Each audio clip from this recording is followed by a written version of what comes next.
شاہکار میں وہ، جنگل میں کوہسار میں وہ، سورج چاند ستاروں میں، مومن کے کردار میں وہ، پھولوں کی مہکار میں وہ، جنگل میں کوہسار میں وہ، سورج چاند ستاروں میں، مومن کے کردار میں وہ۔ وسلم تسلیما کثیرا کثیرا، اما بعد۔ میرے محترم بھائی اور بہنوں، دنیا میں اللہ تعالیٰ نے دو راہیں پھیلا کر ان پر چلنے کی اللہ تعالیٰ نے ترتیبیں بتائی ہیں۔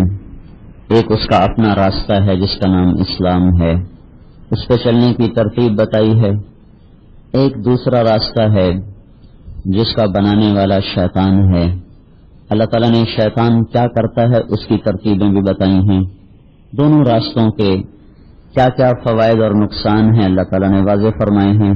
ان الدین عند اللہ الاسلام، اب اللہ پاک کی بارگاہ میں پسندیدہ طریقہ ایک ہے جس کا نام اسلام ہے۔ ومن یبتغ غیر الاسلام دینا فلن یقبل منہ، اسلام کو چھوڑ کر جو زندگی گزارے گا وہ برباد ہو جائے گا۔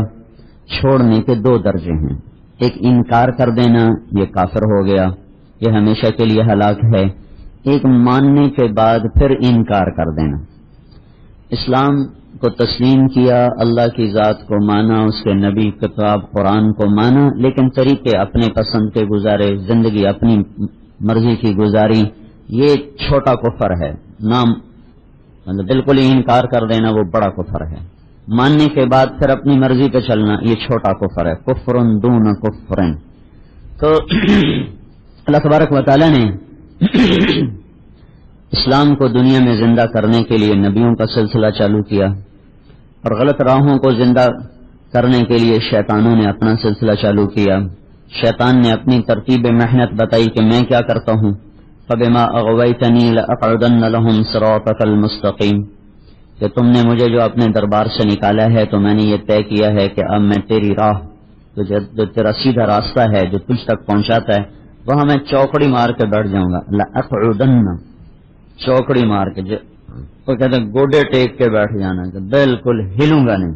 پھر کیا کروں گا، ثُمَّ لَآتِيَنَّهُم مِّن بَيْنِ أَيْدِيهِمْ وَمِنْ خَلْفِهِمْ وَعَنْ أَيْمَانِهِمْ وَعَنْ شَمَائِلِهِمْ وَلَا تَجِدُ أَكْثَرَهُمْ شَاكِرِينَ، آگے سے حملہ کروں گا، پیچھے سے حملہ کروں گا، دائیں سے حملہ کروں گا، بائیں سے حملہ کروں گا، اور کوئی بھی تیرے تک پہنچنے نہ پائے گا۔ کوئی مرد عورت ہوگا جو میرے حملوں سے نکل کر تجھ تک پہنچے گا، ورنہ اکثر وہ ہوں گے جنہیں میں اپنی لپیٹ میں لے کر اپنے ساتھ انہیں جہنم میں لے جاؤں گا۔ آگے پیچھے دائیں بائیں سے حملہ کرنے کا کیا مطلب ہے، آگے آخرت ہے، پیچھے دنیا ہے، دایاں طرف نیکیوں کا کھاتا ہے، بائیں طرف گناہوں کا کھاتا ہے۔ سیدھے ہاتھ والا فرشتہ نیکیاں لکھتا ہے، الٹے ہاتھ والا فرشتہ گناہوں کو لکھتا ہے۔ سامنے آخرت ہے، وَارْتَحَلَتِ الْآخِرَةُ مُقْبِلَةً، آخرت وہ آ رہی ہے، پیچھے دنیا ہے، ہر آنے والا گزرنے والا پل، ہر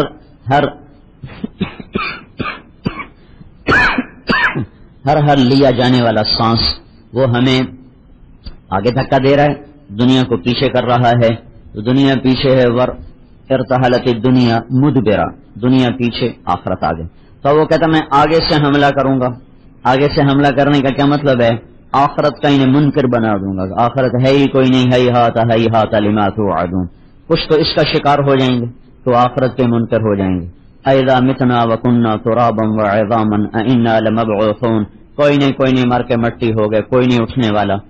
جو اس وار سے بچ جائیں گے اور وہ آخرت کو تسلیم کر لیں گے تو ان پر دوسرا حملہ کروں گا، وہ کیا، فنجعل المسلمین کالمجرمین، اس کو اللہ بتا رہا ہے۔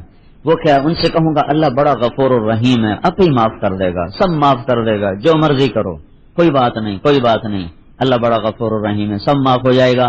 تو یہ دوسرا وار ہوگا کہ آخرت کا انکار تو نہ کروا سکا، البتہ آخرت کے بارے میں غافل کر دیا اور جاہل کر دیا، اور جنت کے شوق نکال دیے، دوزخ کے خوف نکال دیے، اللہ کی محبتیں نکال دی، آخرت کی فکر نکال دی۔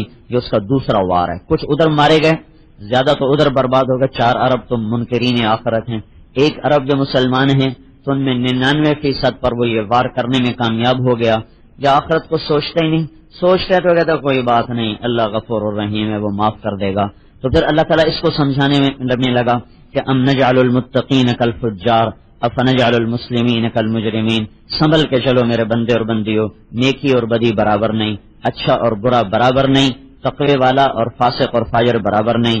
بے پردہ عورت، پردہ دار عورت اگر ایک ہی ترازو میں تول دیے جائیں، رات کا شراب پینے والا، رات کا تہجد پڑھنے والا، ان کے ساتھ اگر ایک جیسا سلوک کر دیا جائے، چوری کرنے والا، قتل کرنے والا، ڈاکہ ڈالنے والا، جھوٹ بولنے والا اور حلال کھانے والا، پس پس کے زندگی گزارنے والا، اگر دونوں کو ایک جیسا کر دیا جائے، نمازی بے نمازی کو ایک جیسا کر دیا جائے، ماں باپ کے فرمان بردار ماں باپ کے نافرمان کو ایک جیسا بنا دیا جائے، تو پھر تو اللہ تعالیٰ کی ساری شریعت کا یہ مذاق ہے.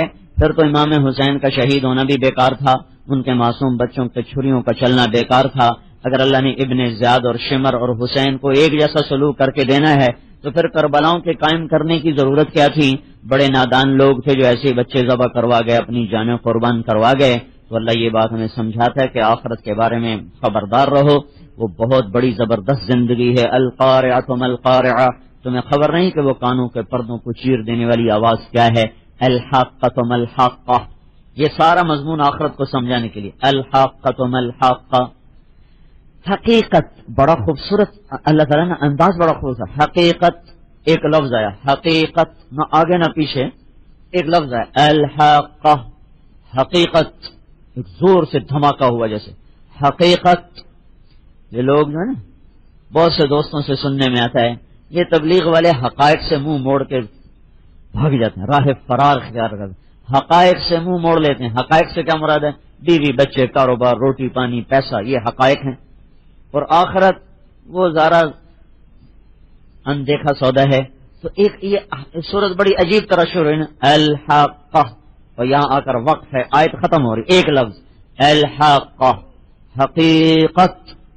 دھماکہ ہوا تو کان کھڑے ہوئے، یہ کیا کہہ رہا ہے، یہ کیا کہہ رہا ہے؟ ہم تو 8 بازاروں کو حقیقت سمجھ رہے ہیں، لاسانی کے گھر، سونا چاندی، زیور کپڑا، اور یہ کیا کہہ رہا ہے؟ حقیقت.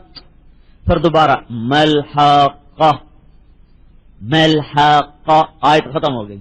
کیا ہے وہ حقیقت؟ کیا ہے وہ حقیقت؟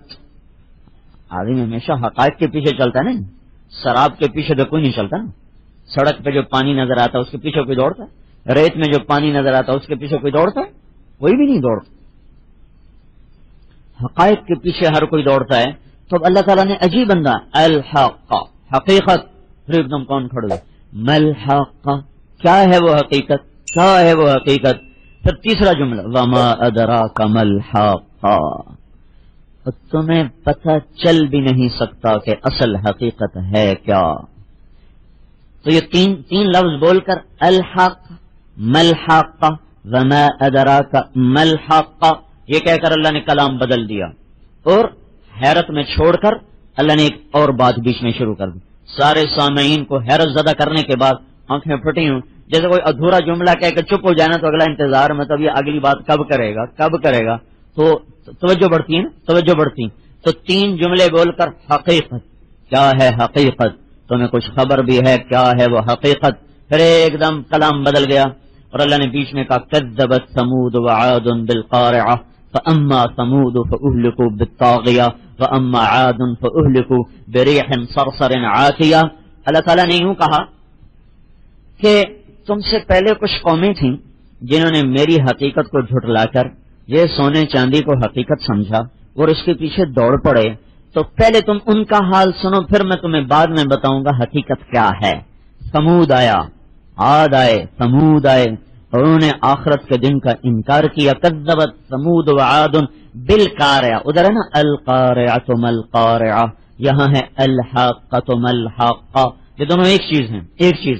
تو اللہ تعالیٰ نے یوں کہا کہ تم سے پہلے کچھ قومیں تھیں جنہوں نے کہا دنیا ہی تو اصل حقیقت ہے، اور انہوں نے منہ موڑا. پھر کیا ہوا؟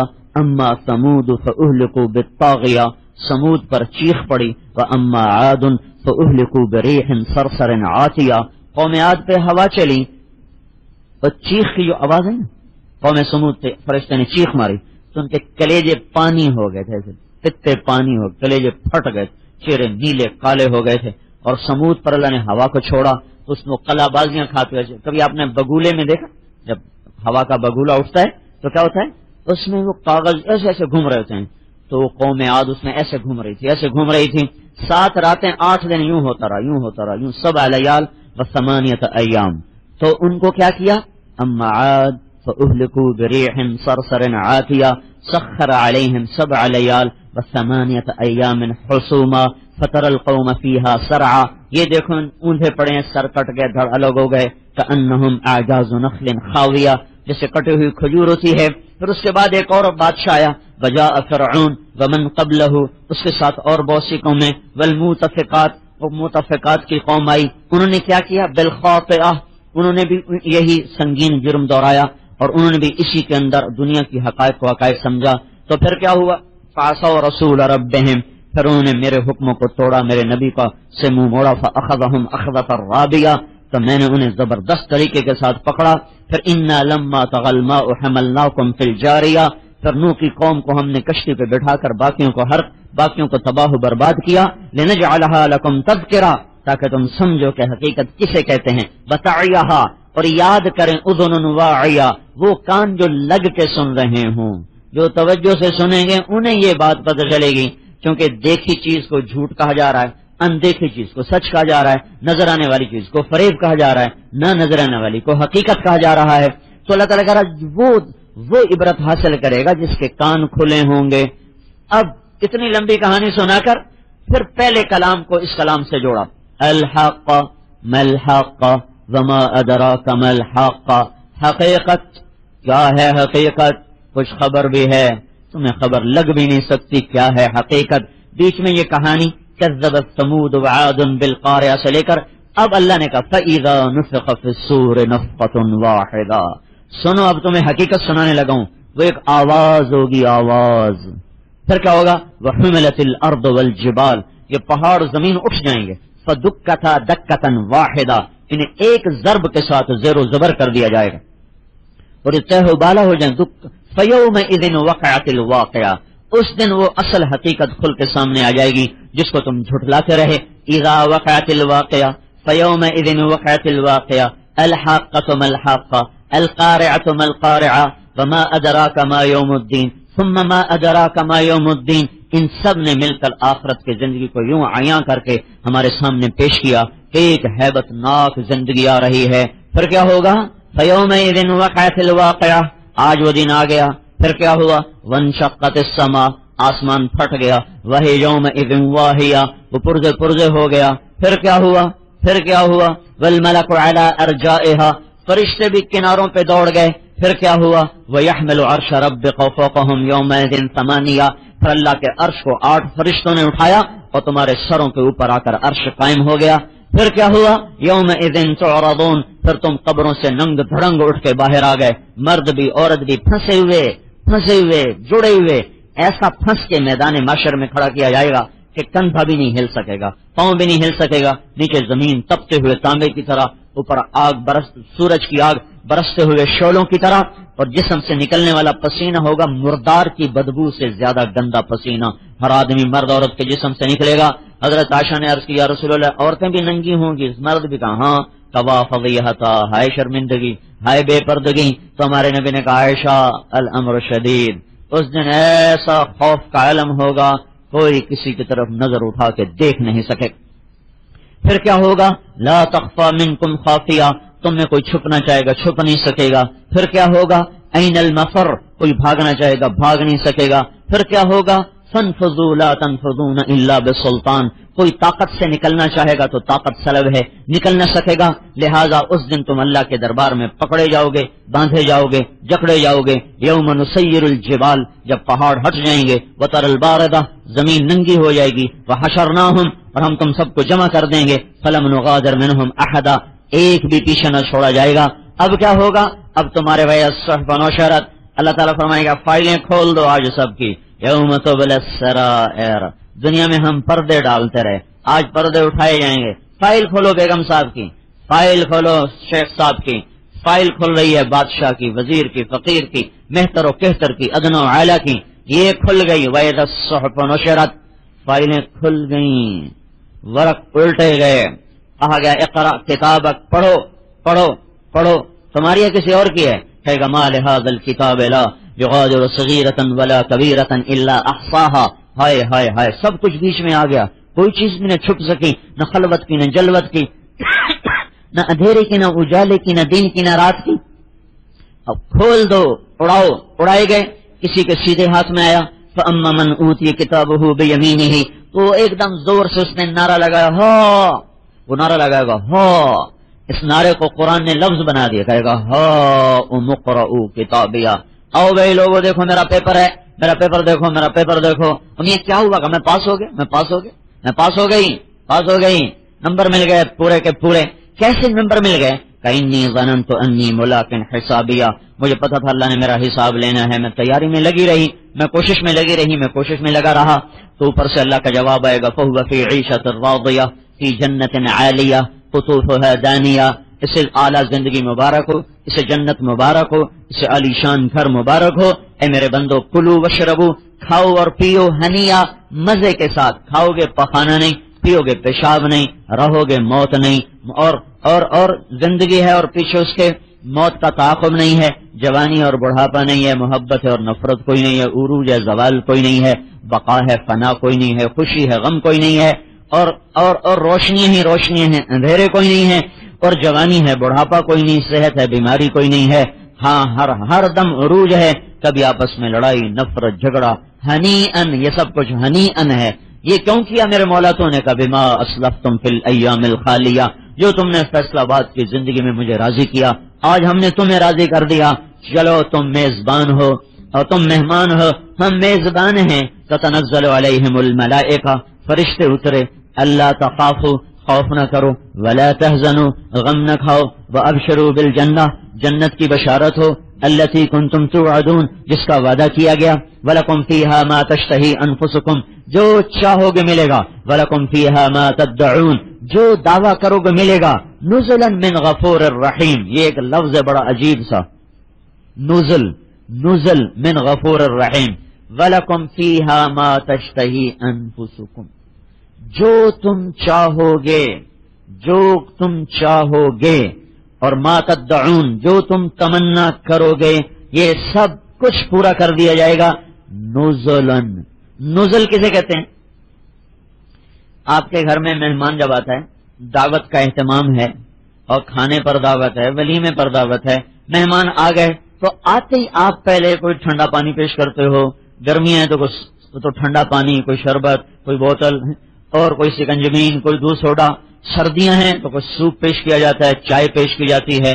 عربوں میں چلے جاؤ تو وہاں اصل یہ بات سمجھ میں آتی، وہاں کھانا بڑی دیر سے آتا ہے، پہلے سینکڑوں چیزیں چھوٹی آتی رہتی ہیں، وہ کبھی قہوہ آ گیا، کبھی کھجور آ گئی، کبھی روز چائے آ گئی، اور کبھی کچھ آ گیا، کبھی کچھ آ گیا، آخر میں جا کے دسترخوان آتا ہے۔ یہ جو ابتدائی چیزیں نا، ابتدائی چیزیں، چائے اور قہوہ اور کھجور اور بوتل اور شربت اور سکنجبین اور دودھ سوڈا، اس کو عربی زبان میں کہتے ہیں نزل، ہذا نزل، یہ جی ریفریشمنٹ ہے، ریفریشمنٹ، کھانا بھی آ رہا ہے، یہ تو ایسے ذرا پہلے کا نا، ذرا منہ ہلانے کے لیے ریفریشمنٹ ہے، تو ذرا غور کرو، اللہ کہہ رہا وَلَكُمْ فِيهَا مَا تَشْتَهِي أَنفُسُكُمْ وَلَكُمْ فِيهَا مَا تَدَّعُونَ، جو چاہو گے، جو تمنا کرو گے، سب پاؤ گے، یہ تو ہے تمہارا نزل۔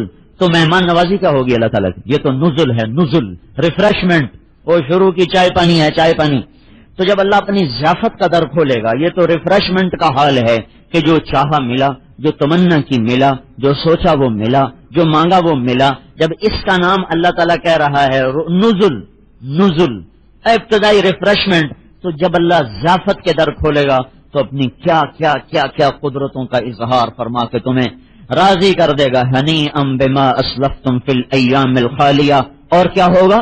واما من اوتی کتابہ بشمالہ، کسی کو الٹے ہاتھ میں کتاب آئی، اس کی چیخ نکلے گی، یا لیتنی لم اوت کتابیہ، ہائے میں مر گئی، ہائے میں لٹ گئی، ہائے میں برباد ہو گئی، اور میرا کچھ کر لو، وہ کتاب میرے الٹے ہاتھ میں آ گئی، وَلَمْ أَدْرِ مَا حِسَابِيَا، مجھے کیا خبر تھی کہ ایسے حساب ہو جائے گا۔ یا لیتہا کانت القاضیہ، ارے موت تو کہاں مر گئی، آجا مجھے مار دے، ارے تو نے مجھے مار کیوں نہ دیا، مجھے اٹھا کیوں دیا؟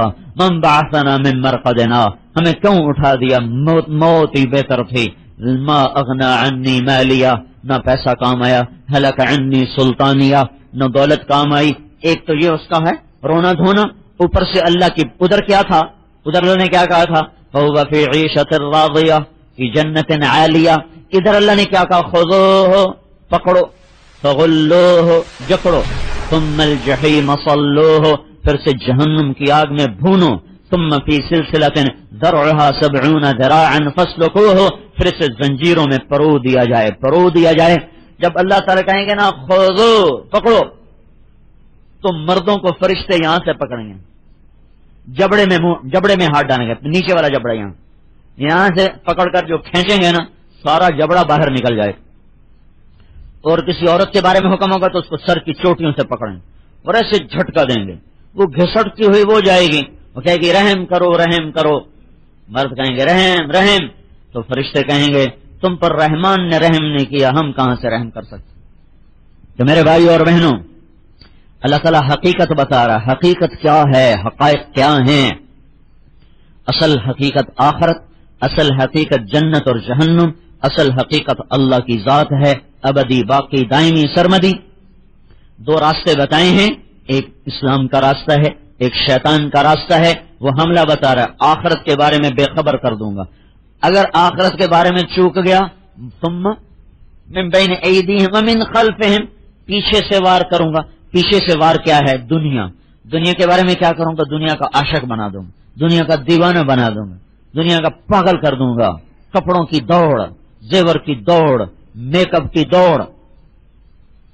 ایک جگہ میں لاہور میں ہمارے دوست فوت ہو گئے تو میں پہلی دفعہ اس علاقے میں گیا تو ایک جگہ سے گزرا تو ایک بڑا بورڈ لگا ہوا تھا لڑکی لڑکے کی ایسی فحش سی تصویر. تو مجھے ساتھی نے بتایا کہ یہ ایک میک اپ کرنے کا وہ ہے، کیا بیوٹی پارلر ہے. یہاں 15,000 روپیہ لیتے ہیں صرف میک اپ کرنے کا، صرف اس کو سرخی پاؤڈر لگانے کا 15,000 روپیہ لیا جاتا ہے. یہ دوڑ لگا دی، وہ عورت سے ننگی ہو جائے، وہ بازاروں میں سچ سے جھوٹ میں چلا جائے، ناپ تول میں کمی ہو جائے اور گالی گلوچ پر زندگی آ جائے، کوئی پرواہ نہیں، دنیا میں پاگل کر دوں گا. پیچھے سے حملہ کیا ہے؟ دنیا کے بارے میں پاگل کر دینا، دنیا کا دیوانہ بنا دینا، دنیا کا متوالا بنا دینا. دائیں طرف سے حملہ کرنے کا کیا مطلب ہے؟ کہ نیکیوں کا شوق نکال دوں گا. اگر نیکیاں کرنے والا بن گیا تو اس میں ریا ڈال دوں گا، تکبر ڈال دوں گا، عجب ڈال دوں گا. اور بائیں طرف سے حملہ کرنے کا کیا مطلب ہے؟ کہ میں ان کو گناہوں میں لذتیں دکھا دوں گا، گناہوں میں شہوتیں دکھا دوں گا، غیبت میں چسکا دکھا دوں گا، ذکر میں زبان بند ہو جائے گی، غیبت میں چغلی میں زبان چلے گی، گالم گلوچ میں گناہوں میں لذتیں ملیں گی، نیکیوں میں لذتیں نہیں ملیں گی. چار طرف سے حملہ کرنے کے بعد وہ کہتا ہے پھر تو دیکھ ہی لے گا کہ کون کون تیرے پاس آئے گا. کوئی ہوگا جو تجھ تک پہنچے گا، باقی سب میرے حوالے، سب میرے ذمے ہو جائیں گے، میرے کھاتے میں جا پڑیں گے. تو میرے بھائی اور بہنوں، یہ زندگی بڑی قیمتی ہے. ہر سانس، ہر پل، ہر گھڑی، ہر صبح، ہر شام، ہر رت، ہر موسم، یہ اللہ تعالیٰ نے آخرت کے لیے دیا ہے. آخرت کو بناؤ، اپنے اللہ کو راضی کرنا سیکھو. اللہ تعالیٰ نے اس زندگی کو کامیابیوں سے بھر دیا ہے، کامیابیوں سے بھر دیا ہے. یہ روشن راہ ہے، سیدھا راستہ ہے. ترکتکم علی محجۃ بیضاء لیلھا کنہارھا لا یزیغ عنھا الا ہالک. یہ سیدھا راستہ ہے جس میں رات بھی کوئی نہیں، دن ہی دن ہے. اسلام پر چلنا ایک تربیت سے آتا ہے. اللہ کی اطاعت ایک تربیت کے ساتھ زندگی میں آتا ہے. یہ خود بخود نہیں آتا. ہاں، برائی کی طرف آدمی خود چلتا ہے. غصے میں گالیاں دینا خود بخود ہوتا ہے. ہاں، اس وقت زبان کو روکنا سیکھنا پڑتا ہے. غیبت کی طرف زبان خود چلتی ہے، اس کو غیبت سے روکنا سیکھنا پڑتا ہے. گانے کی طرف کان خود چلتے ہیں، اسے قرآن پہ لانا پڑتا ہے. اور سونے کی طرف طبیعت خود چلتی ہے، اسے بستر سے اٹھا کے مصلے پہ کھڑا کرنا، زور لگانا پڑتا ہے. بخل انسان کی فطرت میں خود پیدا ہوتا ہے، سخاوت اسے سکھانی پڑتی ہے.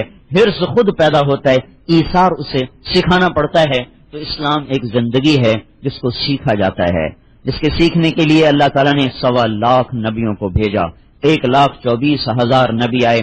پھر اللہ تعالیٰ نے اسے حضرت محمد صلی اللہ تعالی علیہ وسلم کی ذات گرامی پر آ کر مکمل کر دیا، کامل کر دیا، اکمل کر دیا.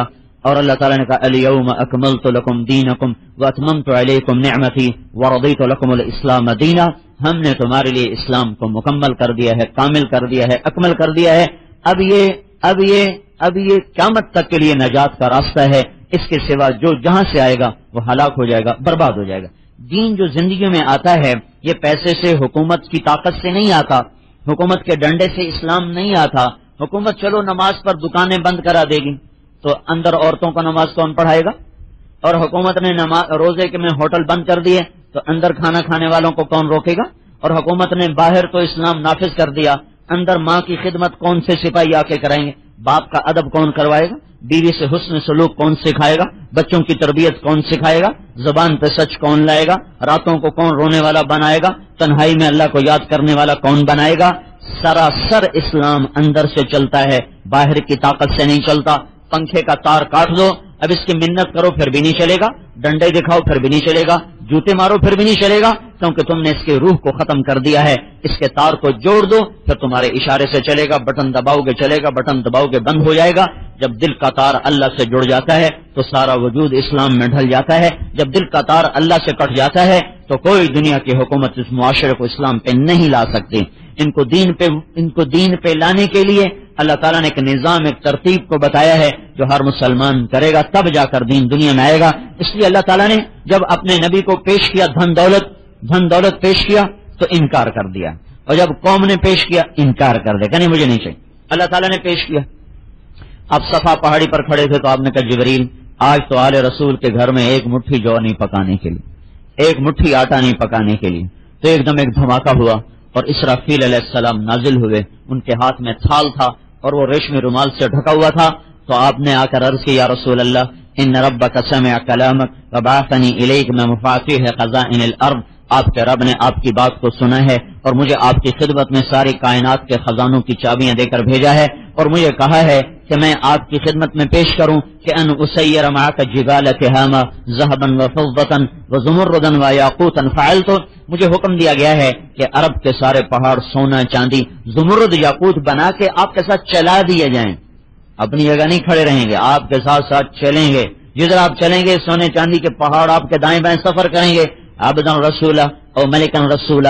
اب آپ ارشاد فرمائیں آپ کو بادشاہی چاہیے یا غلامی چاہیے؟ تو آپ نے فوراً فرمایا بل عبدن رسولہ، نہیں مجھے غلامی چاہیے، مجھے بادشاہی نہیں چاہیے. اس کے بعد ساری زندگی کبھی آپ نے ٹیک لگا کے روٹی نہ کھائی، چوکڑی مار کے کبھی کھانا نہ کھایا، کبھی بھی. ایک دفعہ اما عائشہ نے سامنے کھانا رکھا، طبیعت کچھ ناساز تھی کہ یا رسول اللہ آپ ٹیک لگا لیں. تو آپ نے بیٹھے بیٹھے سر زمین پہ رکھ دیا سجدے کی حالت میں. کہا نہیں عائشہ میں غلام ہوں، میں غلاموں کی طرح کھاؤں گا، میں نہیں ٹیک لگا کے کھاؤں گا. میں نے اللہ سے غلامی کو چاہا تھا، میں اللہ کو غلام بن کے دکھاؤں گا. تو کیا بتایا کہ پیسے سے دین نہیں آتا. پھر قوم کٹھی ہوئی، وہ اس کو روکو، اس نے تو ہمارا نعت کا بند کر دیا ہے، ہم کیا کریں. تو عتبہ بن ربیعہ ان کا تم جانتے ہو میں سب سے زیادہ سمجھدار بھی ہوں اور شعر و سحر کو جانتا بھی ہوں، حسب نسب بھی جانتا ہوں، میں جا کے محمد سے بات کرتا ہوں. ٹھیک ہے عتبہ تم ہی جا کے بات کرو. تو عتبہ آیا، ہمارے نبی پاک صلی اللہ تعالی وسلم اس وقت تشریف فرما کے حرم میں ان کے پاس آ کر بیٹھ گیا. تو کہنے لگا محمد تم اچھے ہو کہ تیرا باپ؟ آپ خاموش رہے. کہ تم اچھے ہو تیرا دادا؟ آپ خاموش رہے. انت خیر ام عبداللہ؟ فسکت. انت خیر ام عبد المطلب؟ فسکت. اس سے یہ ثابت ہوا کہ اعتراض کا جواب نہیں دینا چاہیے، چپ ہو جانا چاہیے. سوال کا جواب دینا چاہیے، اعتراض کا جواب نہیں دینا چاہیے، کیونکہ اعتراض کرنے والا سمجھنے کے لیے بات نہیں کر رہا ہوتا، وہ الجھانے کے لیے بات کر رہا ہوتا ہے. اس لیے ہم کہتے ہیں بھائی الجھو نہیں، مناظرہ نہ کرو، جھگڑو مت، چپ ہو جاؤ. چپ ہونے سے بھی بڑے کام بن جاتے ہیں. پھر وہ کہنے لگا مجھے یہ بتا فرقت دیننا شتمت آلہتنا وعبت دیننا وفرقت بیننا. تو نے یہ کیا کر دیا؟ تو نے ہمارا دین برباد کیا، باپ دادے کو تم نے گمراہ کہا اور بھائی کو سے تو نے جدا کر دیا. تو اس سے کیا چاہتا ہے؟ بادشاہی چاہتا ہے؟ انما ان كنت تريد به ملكا ملكناك على رؤوسنا. اگر تو بادشاہی چاہتا ہے تو ہم تجھے بادشاہ بناتے ہیں. ان كنت تريد به الشرف، اگر تو چودراہٹ چاہتا ہے تو لا نقطع امرا دونك، تیرے بغیر کوئی مشورے سے کام نہیں کریں گے. ان كنت تريد به الباء، اگر تجھے اس سے عورتوں کی خواہش ہے جمعنا لك نساء قریش فاختر ای نساء قریش فلنزوجك 10، ہم تیرے سامنے عرب کی عورتیں کھڑی کر دیتے ہیں، جتنی پر تو ہاتھ رکھے گا یہ میری ساری تیرے نکاح میں دے دیں گے. ان کنت تريد به المال جمعنا لك اموالنا حتى تكون اغنى قريش مالا. اور اگر سب کچھ سے تو پیسے چاہتا ہے تو ہم تیرے سامنے سونے چاندی کے ڈھیر لگا دیتے ہیں. تو بول تو چاہتا کیا ہے؟ 4 چیزوں سے باطل چلتا ہے، اسلام نہیں. حکومت، کرسی، حکومت، عہدے، پیسہ، عورت، یہ 4 چیزیں کفر کے پھیلنے کا ذریعہ ہیں. جب بھی باطل آئے گا 4، حکومت کے راستے سے، عہدوں کے راستے سے، عورت سے مراد بری عورت، نیک عورت، بری عورت کے راستے سے، اور پیسے کے راستے سے. تو جب آپ سن رہے تھے پھر آپ نے کہا فرق تھا ابو الولید کچھ اور بھی کہنا چاہتے ہو؟ کیا نہیں بس میری بات پوری ہو گئی تو میں تمہیں اپنی سناؤں تو سناؤ. تو آپ نے کہا بسم اللہ الرحمن الرحیم حامیم تنزیل من الرحمن الرحیم کتاب فصلت آیاته قرآنا عربيا لقوم يعلمون بشيرا ونذيرا فأعرض أكثرهم فهم لا يسمعون وقالوا قلوبنا في أكنة مما تدعونا إليه ففي آذاننا وقر ومن بيننا وبينك حجاب فاعمل إننا عاملون قل إنما أنا بشر مثلكم يوحى إلي أنما إلهكم إله واحد فاستقيموا إليه واستغفروه وويل للمشركين الذين لا يؤتون الزكاة وهم بالآخرة هم كافرون قل أئنكم إن الذين آمنوا وعملوا الصالحات لهم أجر غير ممنون قل أئنكم لتكفرون بالذي خلق الأرض في يومين وتجعلون له أندادا ذلك رب العالمين. اتبا کا رنگ بدل رہا تھا اور ایسے کانپ رہا تھا. ایسے وہ دونوں ہاتھ نا ایسے پیچھے کر کے دونوں ہاتھ کیوں بیٹھا تھا یوں، اور آپ پڑھ رہے تو ایسے ہو رہا تھا، ایسے ہو رہا تھا. قل أئنكم لتكفرون بالذي خلق الأرض في يومين وتجعلون له أندادا ذلك رب العالمين وجعل فيها رواسي من فوقها وبارك فيها وقدر فيها أقواتها في 4 أيام سواء للسائلين ثم استوى إلى السماء وهي دخان فقال لها وللأرض ائتيا طوعا كرها قالتا أتينا طائعين فقضاهن 7 سماوات في يومين وأوحى في كل سماء أمرها وزينا السماء الدنيا بمصابيح وحفظا ذلك تقدير العزيز العليم فإن أعرضوا فقل أنذرتكم صاعقة مثل صاعقة عاد وثمود. جب آپ نے یہ آیت پڑھی اگر تم نہیں مانتے ہو تو تیار ہو جاؤ ان بجلیوں کے لیے، اس صاعقہ لیے، اس کڑک کے لیے جو عاد و سمود پہ چمکی اور کڑکی اور برسی. وہی بجلیاں کوندنے کو ہیں، لپکنے کو ہیں، اور وہی عذاب تم پر گرنے کو ہے. تو اتبا ایسے بیٹھا نا ایسے. جب آپ نے کہا نا صاعقہ مثل صاعقۃ عاد و ثمود تو وہ یوں اچھلا اور دونوں ہاتھ ہمارے نبی کے منہ پر اثر. تجھے قسم ہے خون کی، تجھے قسم ہے رشتہ داری کی، آگے کچھ نہ کہنا، آگے کچھ نہ کہنا. ایسا منہ بند کر دیا آپ اور وہاں سے چلا کانپتا. جب قریش کی محفل میں آیا تو قریشی کہنے لگے ہاں جو اتبا گیا تھا یہ وہ اتبا نہیں آ رہا، یہ کوئی اور آ رہا ہے. اور جیسا گیا تھا نا وہ تو ساری ہوا نکل گئی. کہنے لگے کیا لے کر آئے ہو؟ انہوں نے کہا یا معاشر قریش، اے قریش کی جماعت دیکھو میں تمہارا سردار ہوں، میں پاگل نہیں ہوں. اطیعونی اليوم وعصونی فیما بعد، میری آج مان جاؤ پھر ساری زندگی نہ ماننا. اس آدمی کو کچھ نہ کہو، اس آدمی کو کچھ نہ کہو. یہ وہ کلام لے کر آیا ہے جس نے میرے اندر کی دنیا کو زیر و زبر کر دیا ہے. نہ وہ شعر تھا، نہ وہ سحر تھا، نہ وہ کہانت تھی. اور میں تمہیں کیا بتاؤں، وہ تمہیں عاد و سمود کی بجلیوں سے ڈرا رہا ہے. اور تمہیں پتا ہے آج تک محمد نے کبھی جھوٹ نہیں بولا. مجھے ڈر ہے کہ وہ بجلیاں تم پہ کڑک نہ جائیں. وہ کہنے کہ تم پر بھی اس کا جادو چل گیا، تم پر بھی اس کا جادو چل گیا. اور یہ جادو نہیں ہے، یہ جادو نہیں ہے، یہ کوئی اور حقائق ہیں. تو ہمارے نبی نے مال کو رد کیا، عورت کی پیشکش کو ٹھکرایا، حکومت کی پیشکش کو ٹھکرایا، عہدے کی پیشکش کو ٹھکرایا، اور ہمیں ایک دستور بتایا کہ دنیا میں اسلام کے آنے کا راستہ نہ حکومت ہے، نہ عہدہ ہے، نہ مال ہے، نہ عورت ہے. تو کہاں سے چلے گا اسلام؟ کیسے آئے گا زندگی میں؟ کیسے آئے گا؟ تو اسلام ایک محنت ہے جو ہر انسان کو کرنا ہوگی. ماں کی گود سے اس کی ابتدا ہے. اس لیے اللہ تعالیٰ نے اسلامی معاشرے میں ایک عجیب نظام چلایا ہے. عورت کو اللہ نے گھر بٹھایا، مرد کو اللہ نے باہر چلایا ہے. اللہ تعالیٰ نے عورت کے لیے کمانے کو روک دیا, نہیں تم نہیں کما سکتے ہو, گھر بیٹھو. کیوں کہ تمہارا خامند کما کے کھلائے گا. مہر کا رکھا گیا, اگر مہر نہ ہو تو نکاح نہیں ہوتا. مہر ایک ایسی شرط ہے کہ اس کے بغیر نکاح, گواہ بھی موجود, وکیل بھی موجود, اور نکاح خام بھی موجود, ایجاب بھی قبول بھی, اور مہر کوئی نہیں تو نکاح نہیں ہوا. مہر رکھو بھائی, کتنا رکھو, 500 رکھو, 5 کروڑ رکھو, 500 یا 5 کروڑ, کسی. اللہ تبارک و تعالی نے عورت کو گھر بیٹھایا ہے, مہر مقرر کیا. مہر کیا چیز ہے؟ یہ کسی کی بیٹی کی قیمت نہیں ہے, بلکہ یہ ایک علامتی چیز ہے, ایک علامت ہے اس بات کی کہ مرتے دم تک جب تک یہ نکاح باقی ہے یہ مرد اس عورت پہ خرچ کرے گا, اور اس کا سارا خرچہ یہ اٹھائے گا. ورنہ ساری زمین سونا بنا دو تو کسی کی بیٹی کی قیمت نہیں بن سکتی. یہ قیمت نہیں ہے بلکہ یہ ایک علامت ہے, یہ ایک نشانی ہے کہ اس کا سارا خرچہ تیرے ذمے ہے. پھر عربوں میں دستور نہیں تھا بیٹیوں کو جائیداد میں حصہ دینے کا. آج کل ہمارے ہاں بھی چونکہ یہ معاشرہ ہندو سے مسلمان ہوا ہے, ہندوؤں میں بھی بیٹی کے لیے کوئی جائیداد نہیں, صرف جہیز ہوتا ہے. عرب میں بھی چونکہ عورت انتہائی پسماندہ چیز تھی اور انتہائی حقیر چیز تھی, زندہ درگور کر دینا اور ان کو زندہ دفن کر دینا. تو اللہ تبارک و تعالی نے ان کا جائیداد میں حصہ رکھا, اور للذکر مثل حظ الانثیین کے ساتھ اللہ تبارک و تعالی نے مرد کا حصہ بعد میں بتایا, عورت کا حصہ پہلے بتایا.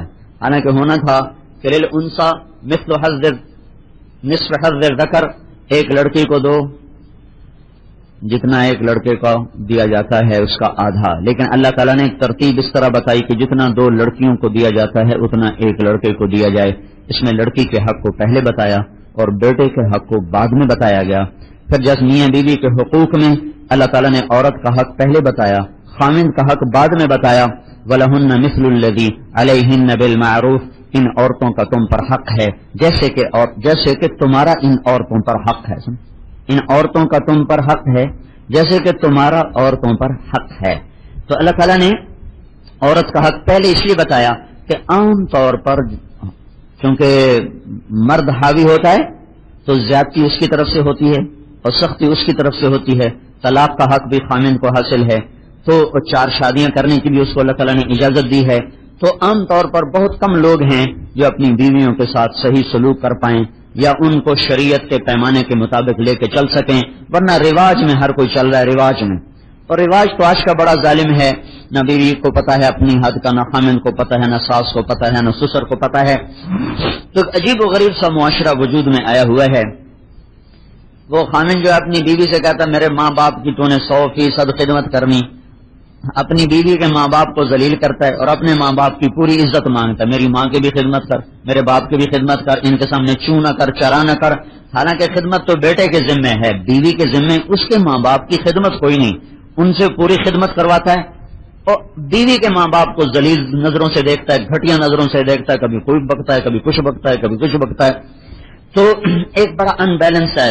احسان دانش ایک بڑا شاعر گزرا ہے, میری ایک بد ذوقی کہہ لو یا جو کہہ لو, تھوڑا سا ذوق اس طرف کا ہے تو میں اپنے فارغ وقتوں میں اس قسم کا پڑھتا رہتا ہوں. تو احسان دانش نے ایک اپنی سوانح لکھی ہے, جہان دانش.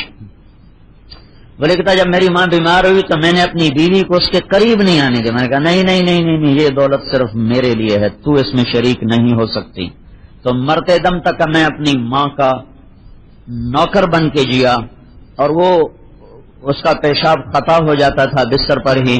تو سردیوں میں تہجد میں اٹھتا تھا اور میرے گھر سے 2 میل دور نہر تھی, تو میں 2 میل جاتا اور اپنی ماں کے بستر کو دھو کر جب میں واپس آتا تھا تو کبھی ایسا نہیں ہوا کہ سورج کو میں نے سامنے دیکھا. ہمیشہ سورج میری پشت سے نکلتا تھا, میں اتنی جلدی سارا کام کر کے آتا. اور گرمیوں میں تاکہ کوئی دیکھے نہ, اس لیے تھا تو کوئی دیکھے نہ. جب گرمی آتی تو این دوپہر جب سب سو رہے ہوتے, کام ٹھنڈا ہوتا اور سر پر سورج آگ برساتا, تو میں اپنی ماں کا بستر لے جاتا اور جا کر اسے نہر میں دھو کر اسے لا کر اس کے نیچے بچھاتا. کہ میں نے اپنی بیوی کو اپنے قریب نہیں آنے, اپنی ماں کے قریب نہیں آنے دیا کہ یہ میرا حق ہے, یہ تیرا نہیں ہے. ابھی ایسے بدھو ہیں کہ وہ میری ماں نے تو چوں نہیں کی تھی تو بس میں تیرا یہ کر دینا, میں تیرا وہ کر دینا. تو پہلے خود تو اپنی ماں کا ادب کر, پھر اوروں سے بھی ادب کروا. تو ایک بڑا انبیلنس سا کام ہوا ہے. کاش کے لوگ شریعت کو, یہ معاشرت کے احکام پڑھ لیتے شادی سے پہلے شادی کے احکام پڑھتے، لڑکی بھی پڑھتی، لڑکا بھی پڑھتا. ایک عورت آ گئی، یا رسول، صحابہ میں دستور ہے، رواج ہے. ایک عورت ہے، یا رسول اللہ میری شادی ہونے لگی ہے تو میرے خامن کا میرے اوپر کیا حق ہے؟ تو فرمایا تیرا خامن سر سے لے کر پاؤں تک زخموں سے چور ہو، ان میں پیپ پڑ چکا ہو، تو زبان سے چاٹ چاٹ کے اسے صاف کرے تو بھی تیرے خامن کا حق ادا نہیں ہوا. امام شافعی رحمۃ اللہ علیہ کی شادی ہوئی، ان کی شادی ہوئی تو جب وہ پہلی رات تو آ کر بیٹھے تو ان کی بیوی نے کہا میری ایک تھوڑی بات سن لیں. کہا مجھے نہیں پتا آپ کی پسند کیا ہے، آپ کی ناپسند کیا ہے، آپ کو کون اچھے لگتے ہیں، کون اچھے نہیں لگتے، آپ کو کیا کھانا پسند ہے، کیا ناپسند ہے، آپ کو کون سی عادت پسند ہے، کون سی ناپسند ہے، مجھے آج بتا دیں تاکہ میں اس کے مطابق زندگی گزاروں، تو ایسا کام نہ کر بیٹھوں جو آپ کو ناپسند ہو. فرمانے لگے 27 سال وہ میرے ساتھ زندہ رہی، کبھی اف تک بھی ہمارے درمیان نہ ہوئی، کبھی اف تک بھی ہمارے درمیان نہ ہوئی. یہ ایک زمانہ تھا جب لوگ شریعت کو، احکام کو سیکھتے تھے. اب ایک معاشرت ہے، شیخوں کی اپنی ہے، راجپوتوں کی اپنی ہے، ارائیوں کی اپنی ہے، پنجابیوں کی اپنی ہے، پٹھانوں کی اپنی ہے، سندھیوں کی اپنی ہے، بلوچوں کی اپنی ہے. اس میں سب چکی میں پس رہے ہیں. کچھ پتہ نہیں اللہ نے کیا کہا، اللہ کے نبی نے کیا کہا، اللہ کے رسول نے کیا کہا، کچھ پتہ کوئی نہیں. اور اتنا عظیم الشان عمل ہے کہ جب ترازو تولا جائے گا اور ہماری نیکیاں بدیاں تولی جائیں گی تو سب سے پہلے جو چیز تولنے کے لیے اللہ تعالیٰ رکھوائے گا نا، سن رہے ہو، سب سے پہلی چیز جو ترازو میں رکھی جائے گی، اللہ تعالیٰ فرمائے گا دیکھو بیوی بچوں سے کیا سلوک کرتا تھا، پہلے وہ تولا جائے. سب سے پہلے اس کا بیوی اور بچوں سے سلوک تولا جائے گا. تو اللہ تعالیٰ نے عورت کو گھر میں پابند کیا اور مرد کے ذمے لگائے اس کو خرچہ دو. بعض مرد ہوتے ہیں بیوی کے ہاتھ میں 1 روپیہ نہیں پکڑاتے، شاید تینوں کی چاہیے، اور اس پر اتنی بد اعتمادی ہوتی ہے کہ وہ زندگیاں ٹوٹ پھوٹ کے رہ جاتی ہیں. اللہ تعالیٰ کے نبی خرچہ اپنی بیویوں کے ہاتھ میں دیتے، لو جیسے مرضی خرچ کرو. ایک معاشرت ہے. آپ نے کہا جب گھر لوٹ کے آؤ کبھی خالی ہاتھ نہ آؤ، ضرور کوئی تحفہ ہدیہ اپنے بیوی بچوں کے لیے لے کے آؤ، اور کچھ نہیں ملتا تو کچھ پتھر ہی اٹھا کے لے آؤ. خالی ہاتھ گھر میں مت داخل ہو. اگر کہیں سفر سے آئے ہو خالی ہاتھ مت آؤ. اگر رات کو لوٹ کے آؤ تو گھر مت جاؤ، باہر سو جاؤ. صبح گھر جاؤ، اپنے گھر والوں کو تکلیف نہ دو. یہ اتنی خوبصورت زندگی بتائی ہے، اتنی خوبصورت زندگی سمجھائی گئی ہے. حیات الصحابہ کی جلد ثانی ہے ہی ساری معاشرت پر. آدھی سے زیادہ معاشرت پر اب پڑھتا ہی کوئی نہیں، طرف گشت کرنے کو ہی سارا دین سمجھا ہوا ہے. تو میرے بھائیو، اللہ تعالیٰ نے مرد کے ذمے کیا جاؤ اس کو لا کے دو، گھر بٹھاؤ. اب یہ کیا کریں؟ اس کے ذمے اللہ تعالیٰ نے نسل کا تیار کرنا، بڑا مشکل سبق عورت کو دیا ہے. نسل کو تیار کرنا، ایک قوم کو تیار کرنا، بچوں کی تربیت اور پرورش کرنا. اس لحاظ سے 15 سال میں اسے اس قابل بنانا کہ جب 15 سال میں اس پر شریعت لاگو ہو تو یہ اللہ کا کوئی حکم توڑنے والا نہ ہو اور اللہ کی کوئی شریعت کے خلاف چیز کرنے والا نہ ہو، ہر فرض کو پورا کر رہا ہو، ہر حرام کو چھوڑ رہا ہو. 15 سال اللہ دیتا ہے. 11 سال 12 سال لڑکی کے لیے ہیں، 15 سال لڑکے کے لیے ہیں. کرو اب اس پر جان مارو، اور تمہیں روٹی بھی ملے گی، کپڑا بھی ملے گا، خرچہ بھی ملے گا. اور آپ نے فرمایا کہ ان پر اپنی وسعت کے مطابق خرچ کرو.